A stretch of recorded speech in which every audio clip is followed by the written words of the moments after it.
I have Carl Khalil here with me today, and we're going to talk about the universal import feature. So this feature is a little different than what I talked about earlier with our data import.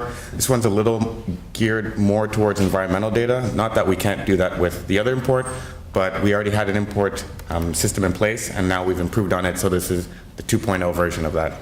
So in today's agenda, we're going to talk about data acquisition and the import process.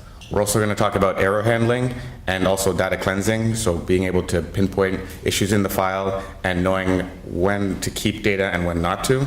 And then looking at strategies for importing and automation. So again, we're looking at business rules and how do we vet the data according to what the client needs in order to make sure what we have stored in the system is clean data. So one of the main challenges a lot of companies are facing is that their data set is getting increasingly large, and it's becoming more and more complex. And with that, it's slowly becoming unimaginable or unmanageable. So what we need to do is come up with some sort of data management system that you can effectively store the data and have it analyze the data for you. And so what we have with our universal import feature is a way to do that for you. It basically takes the import process and applies kind of some smart technology to it to minimize human interaction. And at the end of the day, what we're trying to do is move towards automation and have the system automatically take data from its source and then put it into the system. So this process map here is going to give you an idea of how we break out the import process. It's broken out into 4 main sections. The first piece being the data acquisition. So in this circle, this is kind of the research and development. This is where we're meeting with the clients pretty heavily to get information on the data set. So operational data acquisition is really just finding out where are we getting this from. Is it coming from, let's say, JDE, SAP, Oracle? This is who we're working with. Are we going to need to connect to them directly, or are you planning to import this on your own? Then we have business rules identification. Again, another conversation we're going to have with the client to find out, okay, yes, you're getting this data, but is there anything in this data that we need to consider heavily, anything that we should disregard? Is there certain ways the data should be manipulated before it comes in? Then we have material SDS entry. So this is, again, looking at the products that you're using and making sure that we understand the composition of the products and we have all of that stored in our system properly. So things like density, again, chemical composition, VOC content. We want to make sure we have the correct data in the system and we're using the most up-to-date data we can find. And then facility setups. So at this point, we also want to know, okay, you have this information coming from, let's say, JDE. It's maybe your inventory records or usage records, but what is the emission source or emission point that is using this product? Where do we need to focus on in terms of emissions when it comes to TRI reporting or even looking at Tier 2? So we need to work with you to understand your facilities, your processes, and what equipment you're using. All right, so the second phase is the data cleansing and error detection.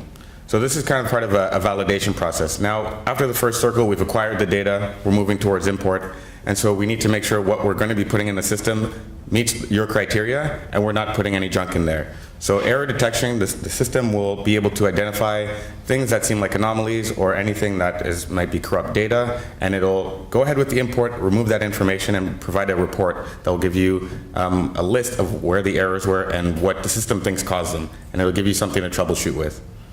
Irrelevant data cleansing, a lot of you might know this, when you get an export from a third-party system, sometimes they just give you a data dump. It's just, this is everything, now you guys comb through it and find out what you need. So with this, we're able to say, okay, I'm getting a JDE file, but maybe there's some packaging materials in there. Packaging materials don't have emissions, I don't need to consider that. I'm just really looking for my products that I'm using. So we can identify those packaging materials or whatever other irrelevant materials in that file and exclude it automatically. So this helps because now you don't have to go to JDE and ask them to modify their output. You just take whatever they're giving you. We've already set up the business rules once, and the system will take care of the rest. If the business rules change, again, because of the flexibility of the system, it's very easy to change. So the next section is the material data import. So we've validated the data, we know what we have is clean now, and we have to bring it into the system and store it. But there's no use just keeping it there for no reason. I mean, at the end of the day, you want to generate reports. You need to show it to upper management. You need to show it to the government, federal, state, municipal. So we have that data there so that you can run reports and KPIs off of that, as you've seen a few of them already. So as I mentioned, we already have an import process for our environmental modules, and this is the next phase of this. This is a great improvement on what we already had. Those of you who have our software know that we have, the way the system is set up is in modules. So our environmental suite comes with different modules, like the example here. We have finishing, combustion, miscellaneous, tanks, and the inventory module, among some of the environmental suite modules. Now, before, the way it was done was each module had their own import. Because they have fields that are respective to that process. So they had their own page for importing, they had their own import files. And so if you had to do 3 different imports across 3 modules, you'd have to do it 3 times with 3 different templates. It was working, and the data was getting there where it needed to be, but we felt we could do better. So we created the universal import, which gives you kind of a one-stop shop to put in all the data. And it allows you to have your sources from multiple data sources, but still go to the same place to import. So it doesn't matter if some of your data is coming from SAP, or some of it's from Oracle or JDE. No matter where it's coming from, we designed it so that you can map it, import it from one place, and have it go to where it needs to go. That means you can import your finishing information in one shot, or in one shot you can be importing finishing usage while also putting data into the inventory module. So one of the key aspects of the universal import is the mapping. Again, this is similar to what I talked about earlier with the FMCSA example, where you have a data set and you need to create a form. In this case, we're not creating a form, but we're mapping the data set to tables that already exist in our system, where we store all the data and then we run the calculations on them. So to build a template, you would take, let's say, a JDE file, and you would say, okay, I need this field to be stored in this part of the system. In SAP, it's called something else, and I'll show you in an example coming up. Now, the best part about this is we considered business continuity when we were building this template. So, like someone mentioned earlier today, if you were to win the lottery or get hit by a bus, whichever is your preference, and you leave the company, you don't want it to have to start from ground zero showing somebody how to do this import all over again, especially if you're dealing with a complex data set and you've already spent the time to come up with a procedure for importing. So once you've set up the template once, it can be shared across multiple users. So we've created it once for you, and this will always be your JDE template, and then somebody leaves their position. The next person who comes can literally just show up and continue to upload and push save, and the data will go where it needs to go, based on the business rules that were already discussed and agreed upon. So here I'm going to show you an example of what I mean when I say template mapping. And again, not to confuse anybody, because the word template gets thrown around a lot. So when I say template mapping here, I mean the import template. So what the system is going to use to decide where the data is going to go. So my first example here is a JDE file. And we're looking at a screenshot of the system where we do that mapping. So this is just a section of that page. So for example, in this case, let's say we're looking at the facility. In JDE, the facility is referred to as the branch description. In our system, it's a facility ID. It's still the same piece of information, just referred to as 2 different things. So we're mapping the JDE file to the system. So when we do that import, and we use the JDE import template, it'll know that, okay, if I see branch description, this information needs to be saved in my facility column. Now let's look at another example. So we're looking at an SAP file now. Again, the same screenshot of our import template, but now we're looking at a different file. In this case, the facility is referred to as a plant in the file. So now we've mapped plant to facility ID. So if Carl were to come in and he was doing his JDE import, he would click the JDE template, import that file, and then he can click on the SAP template, import that file. The facility is saved in the same place in our system, and then now if you're running your reports or anything and you want to run it by facility, we know what facility it is, and it doesn't matter what it was called in the file that it came in. Once you have the data, the next step is to actually import it, right? And as I mentioned earlier, we have a validation process where we're looking at error handling and data cleansing, and Carl is going to expand a little more on that. So let's talk about the importance of error handling and data cleansing when it comes to large and complex data sets. So oftentimes more than half of the records in a data set are either erroneous or corrupt, or data that is really irrelevant to the company's purpose. So as a result, there is a growing need for a way or system that can handle detecting such errors and possibly fixing them or disregarding them. And that's where ERA comes in. ERA believes that accurate reporting relies on accurate data. So it was mentioned in the previous presentation, what I have right here on the screen, that garbage in will give you garbage out. So that's why ERA really takes special care into making sure that the data is of optimal quality and accuracy. So as a solution, what ERA has created is a platform where the platform will help the user troubleshoot his or her own errors by fixing corrupt data and disposing of irrelevant ones. So here, just to give you an idea of what happens behind the scenes of the universal data import process as soon as the user clicks on import. So everything you see on this diagram right here, in green is the automated portion, and everything in blue is some sort of user interaction.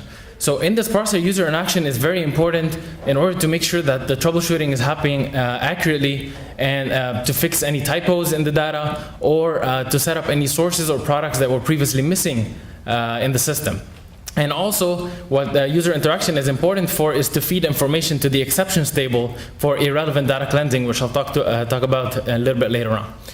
So initially, what happens is the user acquires the data and imports it into the system by clicking on import. So as soon as he clicks on import, the error detection mechanism kicks in, where the erroneous data will get filtered out from the other data, and it will be presented in a report or a pop-up to the user, where the user at this point has the alternative to do one of two things. He can either save the data for later troubleshooting, and once he's troubleshooted them, the system can revalidate those data and possibly re-import them for valid data storage. Or the other alternative is to declare the records as exceptions. So if they deem the record to be irrelevant to their cause, so like Nikita said, any items that are not necessary, then they can declare them as exceptions, and for the next stage to use this information, which is the irrelevant data cleansing stage. In here, what happens is that the data cleansing system will look to the exceptions table, which is continuously being fed information by the user in order to determine which data to ignore and dispose of, and which data to validate and move on to the next stage, which is where the universal import will distribute to all the environmental modules. So here, let's focus on error detection and handling, which is highlighted in red. So which starts from error detection and finishes at the re-import stage.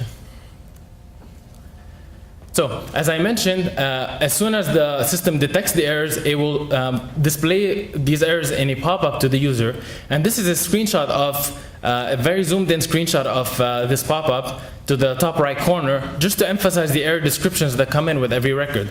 But there's all sorts of information that come from the import files that are saved along with each record. So these error descriptions are really there to help the user easily troubleshoot their data. And they give you a very clear description of what is happening, why did the error happen in the first place.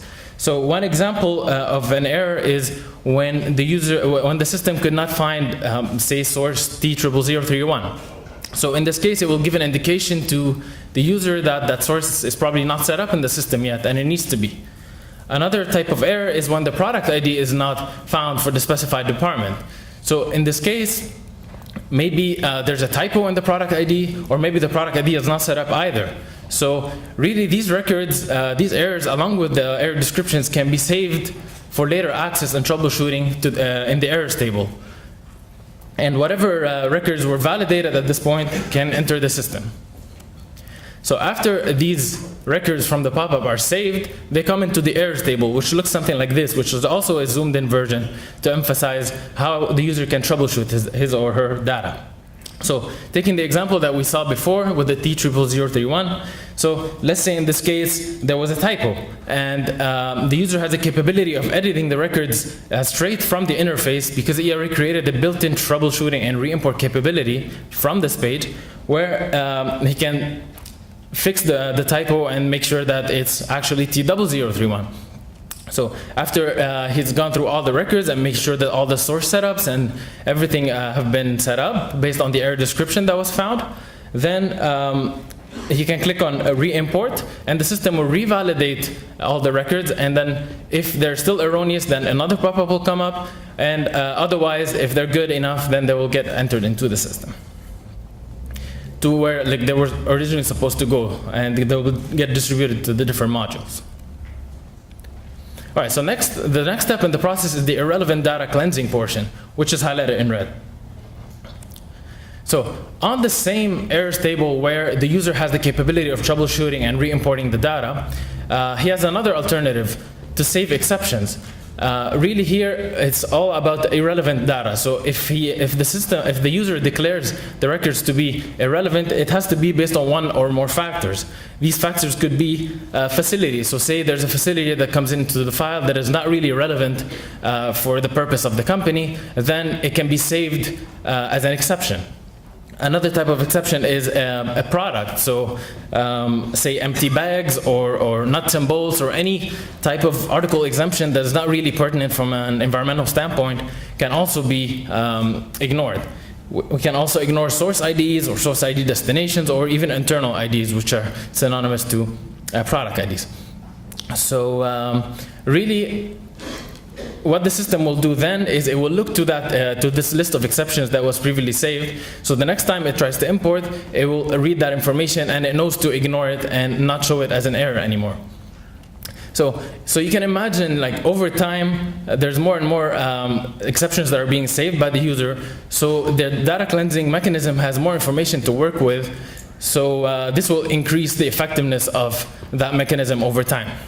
This really prevents delays in decision making as a result of cluttering of all the data, which will, like Gabriel mentioned in his presentation, this will cause interruptions in the reports. And basically, this feature will make sure that all irrelevant data is filtered out and whatever valid data gets stored into the system.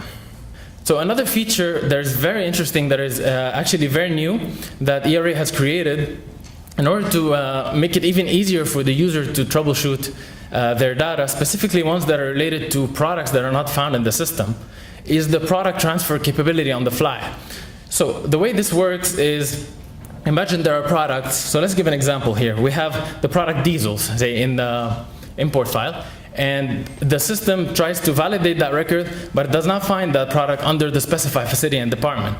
So what the system can do here is it can suggest products with matching product ID or internal ID from different facilities and departments. So as we see right here, and the user has the capability of checking this record and transferring it on the fly to the destination facility and department. So not only this facilitates troubleshooting based on missing products later on, so the user does not have to worry about troubleshooting their records based on missing products, but it also ensures product consistency across all the facilities and departments.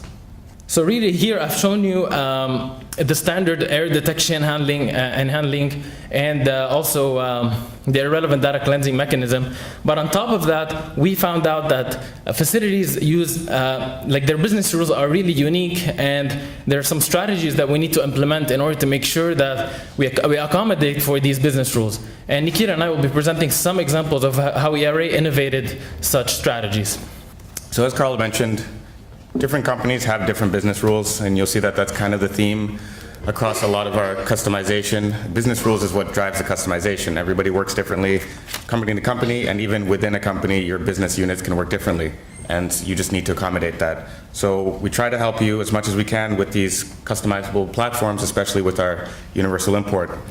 So as Carl said, we're going to go over some of the strategies or example business rules that we've implemented so far, just to give you an idea of how it works, and maybe you can think of how that can apply to you. One of our business rules I'm going to go over is called facility equipment grouping. Now I'm going to use tanks as my example pretty much for all my everything I'm going to be talking about today. But that's not to say that this only works for tanks. This applies to any of our environmental modules. If you have paint booths, if you have combustion sources, any boilers or anything that you need to divide up natural gas usage to, this applies to all of our modules. But I just feel that using tanks kind of gives a easier visualization to see how the system works. So what do I mean by facility equipment grouping? Well, sometimes you're going to get a file, output file from JDE or one of these companies where the usage amount or the throughput is designated to a location instead of the equipment at that location. So we're looking at a tank farm here, 4 tanks, but your file might say tank farm A received 55,000 gallons of product B. Well, we need to make sure that we divide that up properly into these tanks. So what we do is we create source groups. So here again is another example of a tank farm or a tank farm map, and here it's called base oil storage area. It has 20 tanks in it, and we need to make sure we set up each of these tanks in the system individually so that we have the correct parameters for them, because the size of the tank, the shape of the tank, the roof of the tank all matters when we're considering emissions. So we set them up all individually with the correct parameters, but then we grouped them all together. Now we're looking at a spreadsheet that came with some data. So if you look at the first line, we received 23 gallons of this product.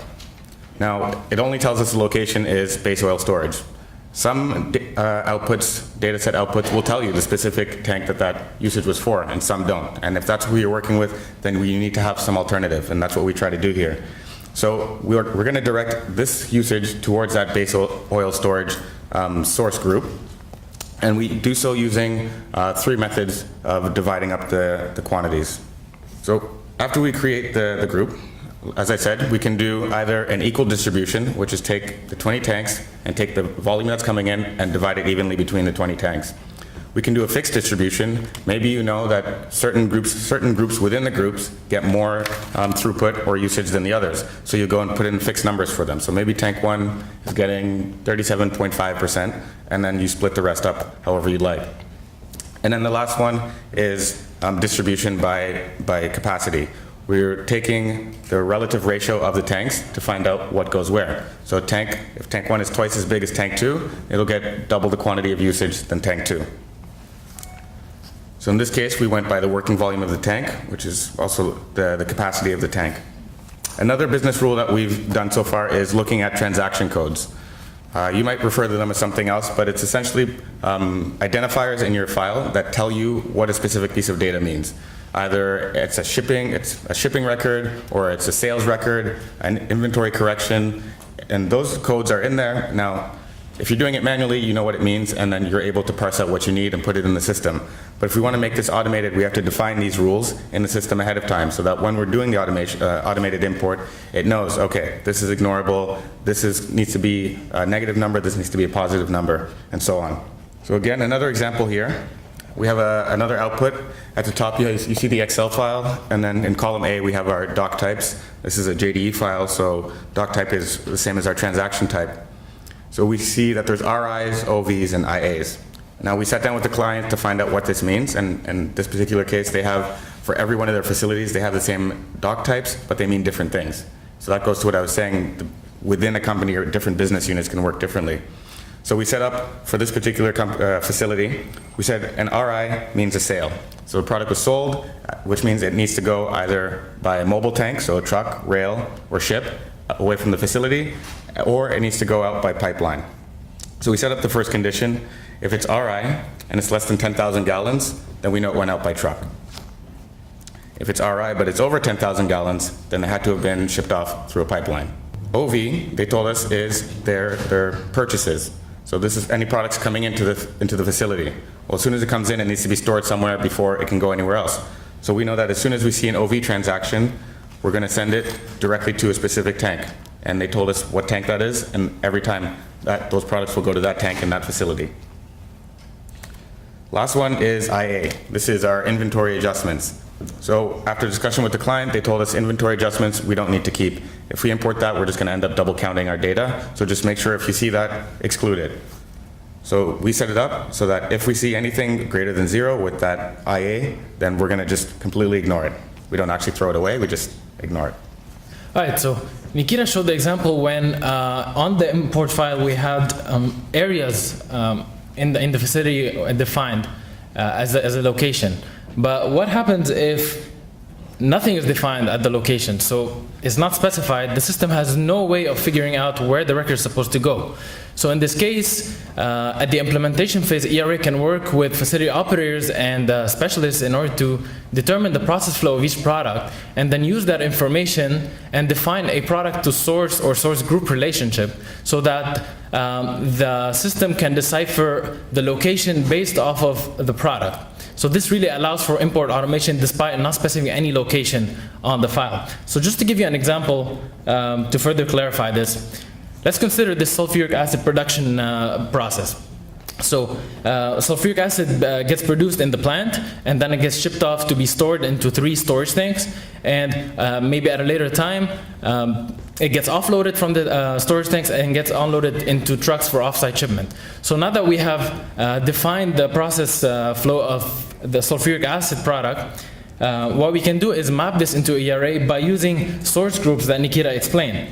So This is one type of source group that we can call the sulfuric acid process, and we can define the sources that are under it that are involved in this process. So for example, the sulfuric acid production plant, and the 3 tanks, and finally the trucks. And as you can see here, we have sources from different modules. The sulfuric acid plant is really an emission factor based source, so it's really stored in the miscellaneous module, whereas the tanks and the trucks are really from the tanks module. So this is to say that the new development really allows for source groups that goes across modules, so we call those the universal groups. So after that is done, and then the sulfuric acid process source group is defined, we can define a relationship between the product and that source group at the product level. So we say that the sulfuric acid in this case is related to the sulfuric acid process. And then the next time we import any record that has to do with sulfuric acid under this facility and department, the system knows to distribute the records based on the specified distribution that is shown in the source group, to all the sources in that group. Another common non-ideality that might come in data sets, especially the one especially one that happens because we're getting that data from different sources, and each source names their objects differently based on whatever method they like to use, maybe like a long name versus a shorter name. So in this case, what ERA has built is special locations in the system where the user can define alternate names for these objects, whether those objects are facilities or departments or sources or products or even measurement units. So let's take an example that I have up here. Say, for example, for this specific facility, SAP uses the first naming convention, but JDE uses another naming convention. Then we can save these alternate names and those relationships in the system, and the universal import is capable of recognizing these alternate names and redirecting those to the appropriate location. So that's no problem in the ERA system.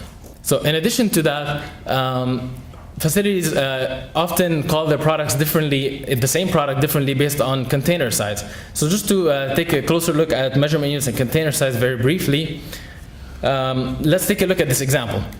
So we have a data spreadsheet that has 3 records with 3 non-standard units that are not really standard units of volume or mass. So the system will not recognize these and will throw an error when it finds these units. So these units are on the bottom right corner right here. So looking at the first example, the system reads BL. It doesn't know what BL means. So we can define what BL means in the system, and we can do that at a facility level or department level, or even at the product level if it changes from product to product. So in this case, we decided that 1 BL is actually an oil barrel, which is 42 gallons. So we can define this at the facility and department level. Another example of definition at the product level, especially when the unit is EA, which refers to an each, which is a unit count.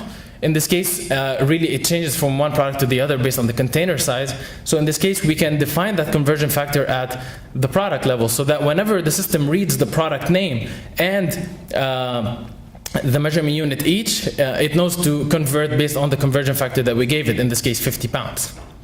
So really here we've showed you what ERA can do as innovation strategies in order to accommodate for non-idealities in the data set and increase the automation. So really to conclude here, I have this word cloud up here that shows really all the words that I found very synonymous with the universal import. It is a very powerful tool that you can use in order to increase the automation of your processes and also to allow for business continuity by providing consistency across your facilities and departments. And Sarah mentioned something in her opening speech that was very important and when it comes to universal import, is that at ERA we do not hard code. And we've always, Steve always beats us up about this, that hard coding is a no-no when it comes to like development. So that's why this really allowed us to build a platform that is very flexible and versatile, that really can fit clients from any industry, whether you are in the automotive or the aerospace or furniture or wood or the chemical industry or oil and gas. It's really flexible and it can fit any type of industry. So all of this really provides you with like time-saving strategies that ensure you have accurate data, which results into accurate reporting at the end, and will save you time and money. So I thank you for listening, and I'm glad you took away something from this presentation.